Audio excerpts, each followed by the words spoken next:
Ce matin, c'est petit déjeuner au soleil. On en profite parce qu'il réannonce de la pluie. Donc là, il commence à en avoir un petit peu marre.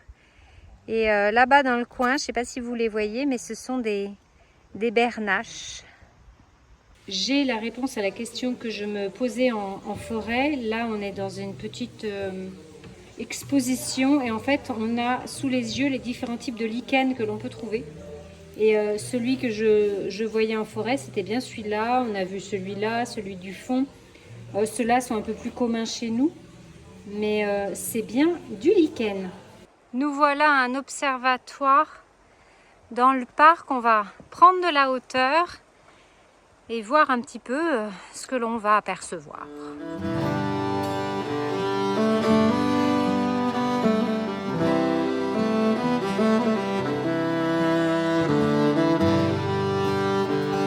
Je viens de trouver un autre tapis de mousse là lors de la promenade.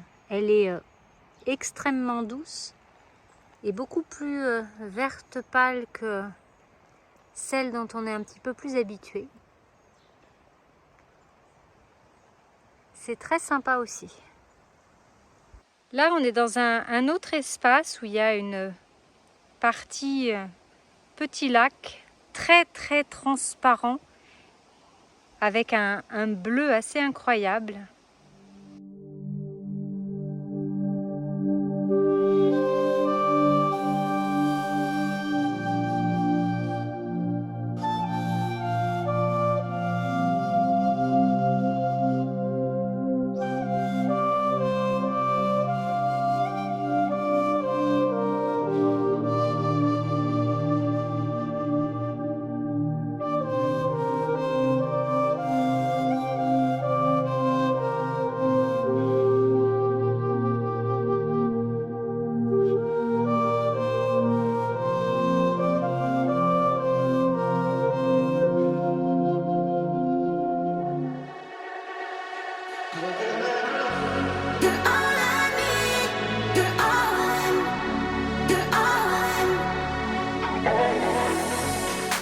Pour finir, à Stockholm, on est au plus grand Ikea du monde. Il fait 55 000 mètres carrés. Et en fait, pourquoi on est là? On a dormi sur le parking d'Ikea, qui est un des seuls endroits là dans le coin où on pouvait stationner. Ça a été compliqué, Stockholm, d'y arriver, de trouver un endroit. Enfin, on est content de repartir. Et surtout, on avait besoin de racheter un matelas pour Prada parce que ce matin, il y a eu un petit oubli. Miss Prada, elle a fait un petit pipi sur son matelas. Du coup, impossible de laver. Enfin, voilà, c'est trop compliqué. Donc, c'était un matelas que j'avais acheté en brocante, juste avant de partir.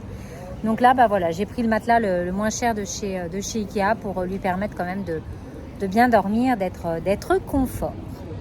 J'avais envie de vous montrer les barrières typiques que l'on trouve là dans le nord. Et toutes celles qui connaissent la Reine des Neiges 2 d'ailleurs vont les reconnaître. C'est vraiment des barrières faites en bois.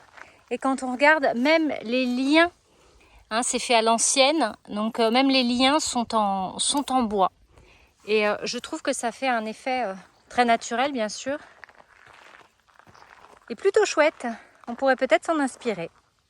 Là, on est face, je vais vous filmer ça de plus près pour que vous vous rendiez compte, à une fourmilière géante. Moi, j'ai jamais vu ça dans des aiguilles de pin qui sont rassemblées. Aujourd'hui, on est dans le parc national de Tiresta. C'est le parc national en fait qui se trouve au sud de Stockholm, qui est vraiment assez proche de Stockholm, à une demi-heure. On avait besoin de prendre un grand bol d'air après être retourné dans la ville. Stockholm est une jolie ville et je pense qu'elle mériterait vraiment plusieurs jours d'exploration et de découverte. Mais clairement, y aller en van, en camping-car est quelque chose que nous, on a trouvé d'assez compliqué. On a pu facilement se garer à Copenhague ou à Oslo. Je pense qu'il y a plus de choses de prévues. Là, à Stockholm, c'est vraiment difficile et vous n'avez aucune possibilité de vous garer sur des parkings ou même dans des zones pavillonnaires parce que tout est interdit. Vous n'avez pas le droit de stationner la nuit. Enfin, c'est vraiment très, très contraignant. Donc, on a assisté à la Gay Pride à Stockholm. Et franchement, on ne le savait absolument pas non plus. On s'est retrouvés un petit peu dedans, dans la musique, etc. C'était très sympa. Noah, c'est la première fois qu'il assistait à un défilé. Alors on a regardé un petit peu. Voilà, on s'est imprégné, on a dansé, on s'est amusé. Et puis après, on a continué la visite de Stockholm. En tout cas, là, ça fait vraiment du bien de se retrouver dans la nature.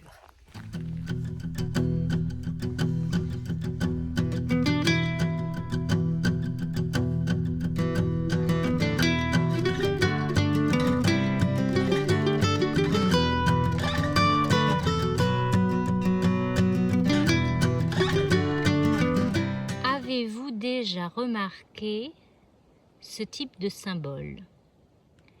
Un peu comme des hiéroglyphes sur le tronc des arbres.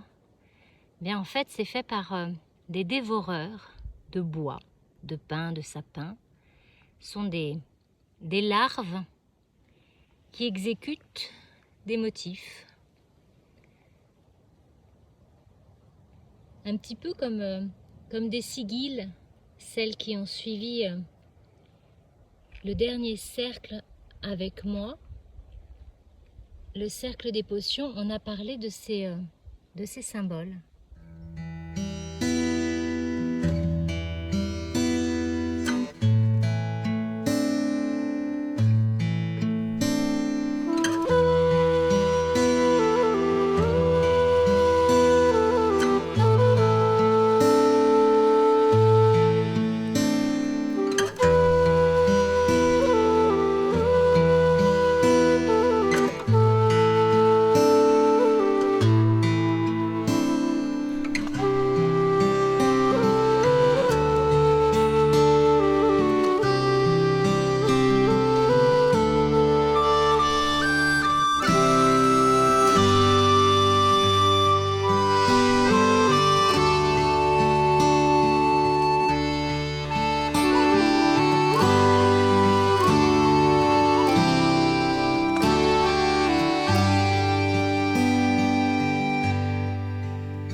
Ce soir, on a trouvé un spot sur un parking d'église, comme on fait quand on ne trouve pas ce qui nous convient.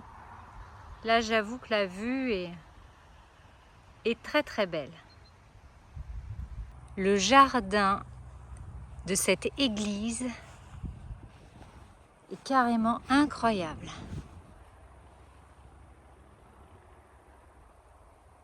C'est magnifique.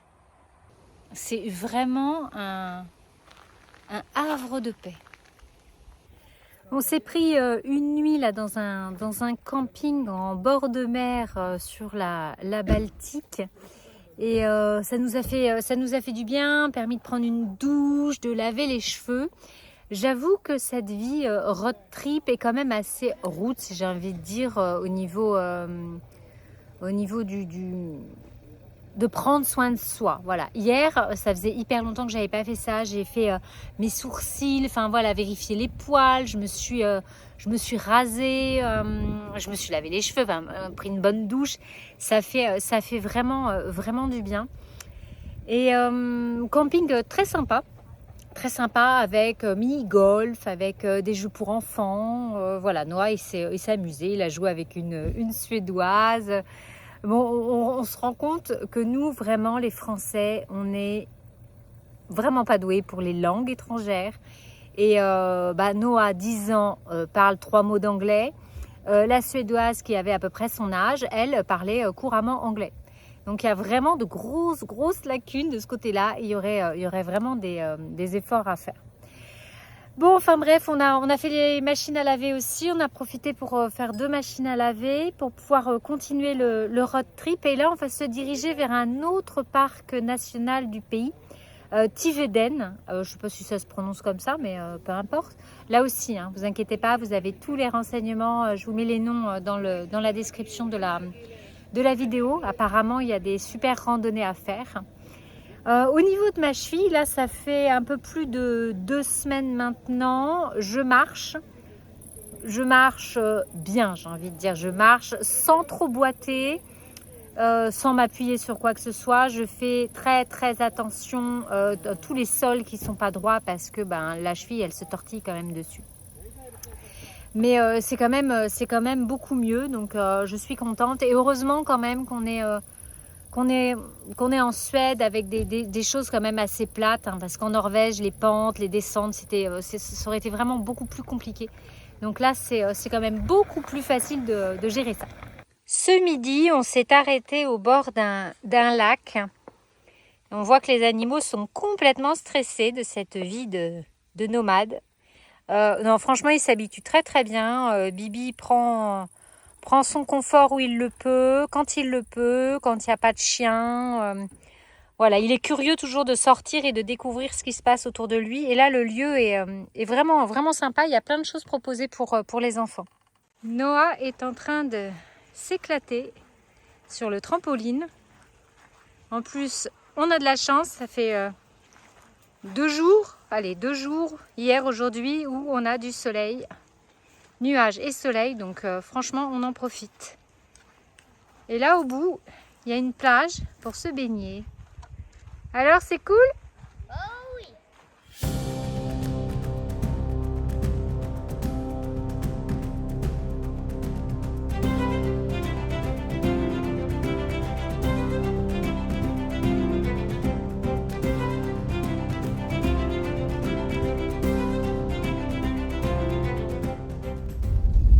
Alors, cette nuit, comme on ne peut pas dormir dans le parc de Tiveden parce que c'est interdit, on a dormi à proximité du parc. On s'est réveillé, on a mis le réveil à 7h15 pour être réveillé de bonne heure. Et en fait, pour avoir une place dans le parc, parce qu'il n'y a pas énormément de place sur le parking au niveau des vannes et des camping-cars, et ben François il s'est levé et là il conduit et nous on est tous encore derrière. Donc c'est marrant. On fait notre petit tour à l'arrière, on est dans la forêt et on se fait conduire. Voilà, il y a Prada qui se demande ce qui se passe aussi. Mais sinon, c'est plutôt sympa. Hein. Ça va. Ah, c'est bien, sauf que la route, bon, elle cabosse un petit peu, mais ça va, c'est tranquille. On s'apprête à partir en randonnée et je vous montre. Tadam! Voilà, Monsieur Bibi et Madame Prada qui sont installés pendant que nous on randonne. Eh bien, eux, ils sont couchés sur le lit. Ils vont être à l'abri de la forêt à l'ombre aujourd'hui, donc c'est parfait. Je suis devant le plan là, du parc national de Tiveden et aujourd'hui, on a décidé de faire la boucle bleue, celle qui dure à peu près 4 heures. J'espère que ça va aller au niveau de ma cheville. Apparemment, il y a quand même du dénivelé. Et on voit qu'il y a énormément de parcours qui sont proposés avec des temps différents. Tout est bien référencé. Donc ça, c'est bien parce que vous pouvez trouver vraiment des choses adaptées à la famille, à ce qui vous convient. Et c'est très bien expliqué.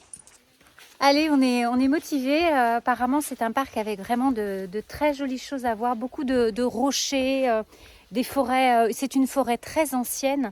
Et là aussi, je pense que c'est quelque chose d'intéressant et d'important, hein, bien sûr, de conserver ce type de forêt. Et il y a la chance d'avoir également ici des loups qui sont arrivés de Finlande et de Russie, en fait, au départ, qui étaient dans le nord de la Suède. Mais ça posait des problèmes avec l'élevage de rennes. Du coup, le couple de loups a été déplacé à Tiveden et s'est installé ici. Ils ont eu des louveteaux, enfin bref, la meute s'est développée. Donc, c'est assez sympa de se dire qu'on randonne là, à côté de loups, en présence d'un animal aussi mythique et que personnellement, j'aime vraiment beaucoup. Dans cette forêt, bien sûr, il y a plein d'autres animaux. Vous pouvez croiser des élans, des chevreuils, paraît-il, mais alors vraiment en nombre très très réduit. Qu'il y a aussi le lynx boréal qui est présent. Des oiseaux, enfin bon, il y a quoi également d'autre? Il y a des pivers. des pivers. Il y a beaucoup d'espèces de pivers. Et puis il y a l'espèce de gros pintade, là, on ne sait pas trop le nom. Je ne sais plus trop le nom que ça a. D'ailleurs, si j'arrive à le trouver, je vous le donnerai. Mais voilà, il y a bien sûr beaucoup de choses. Et je ne parle pas des scarabées, des petites bêtes que l'on peut apercevoir, des insectes.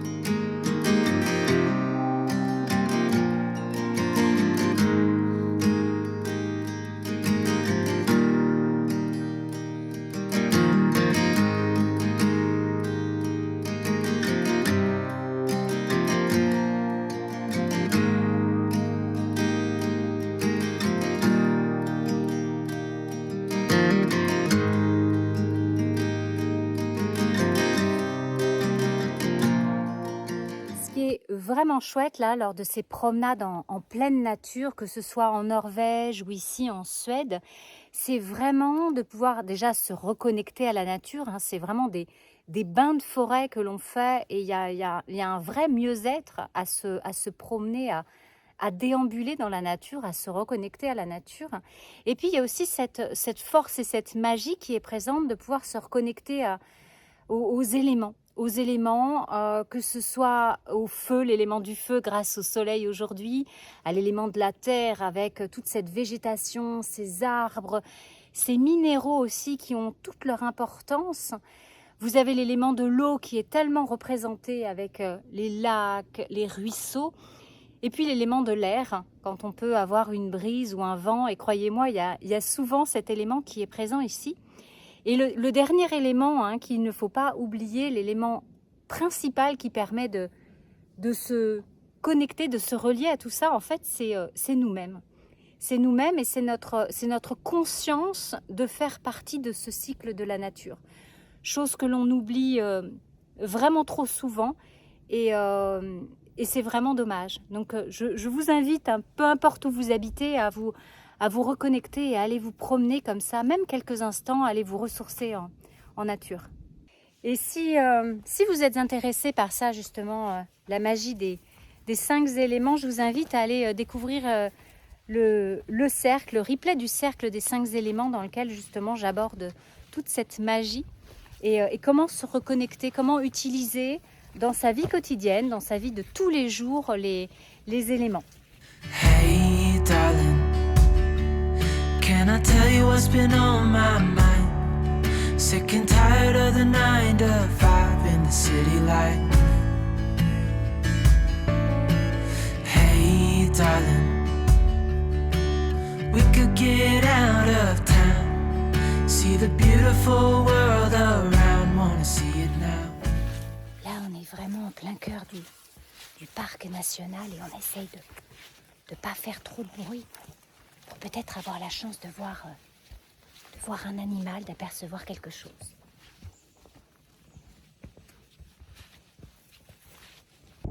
Là, on est en présence d'un arbre où il y a énormément de trous de pivers probablement. Et regardez-moi ça, il a été complètement troué de partout. Autre chose que l'on note ici, c'est qu'il laisse faire vraiment la nature. Et quand un arbre est mort, eh bien, il laisse l'arbre mort si ça ne pose pas de problème quant à la circulation ou sur des chemins de randonnée où ils peuvent tronçonner pour écarter un arbre.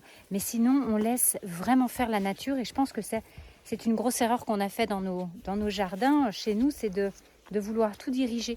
Alors, si vous avez un arbre mort et la possibilité de le laisser, laissez-le. Laissez la nature faire.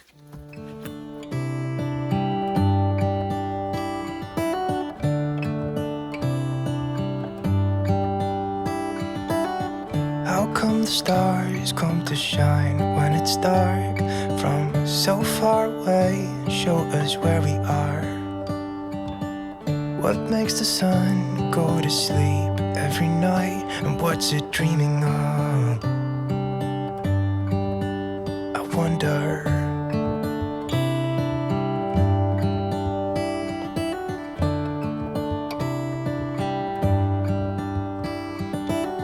How come the sky sometimes hides behind the clouds? Maybe it's just like me, a little bit scared of heights.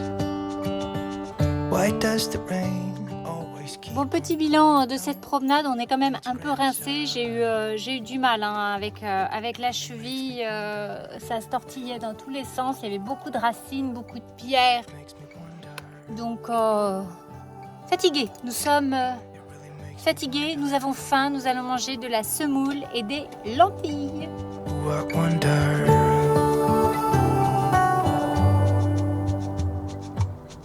How come the trees gets undressed when it's cold?